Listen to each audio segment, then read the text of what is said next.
আসসালামু আলাইকুম। কেমন আছেন সবাই? আশা করি সকলেই ভালো আছেন। তো 100 ডেজ চ্যালেঞ্জের আজকে ১৫তম দিন। তো এই চ্যালেঞ্জে আমি ১০০টি উপকারী গাছপালা নিয়ে আলোচনা করব। এরকম একটি চ্যালেঞ্জ ছিল। তো আজকে আলোচনা করব আমাদের খুবই পরিচিত একটি গাছ, লেবু গাছ এবং এর একটি ফল লেবু ফল। সেই লেবু ফল নিয়ে আলোচনা করব। লেবু ফলটি টক জাতীয় একটি ফল। এটি ভিটামিন সি সমৃদ্ধ ফল। এতে প্রচুর পরিমাণে ভিটামিন সি রয়েছে। এই লেবুটি আমরা বিভিন্ন কাজে ব্যবহার করি, রান্নার কাজে ব্যবহার করি এবং কাপড় পরিষ্কারের কাজে ব্যবহার করি এবং পরিষ্কার পরিচ্ছন্নতা এবং রান্নার দুটাতেই লেবু আমরা ব্যবহার করে থাকি।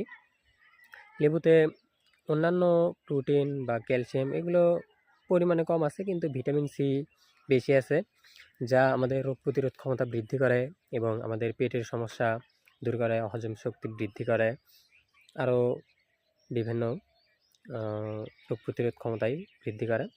তো আমরা নিয়মিত লেবু খাওয়ার চেষ্টা করব এবং এই লেবুর পুষ্টিগুণগুলো ব্যবহারের চেষ্টা করব। আসসালামু আলাইকুম।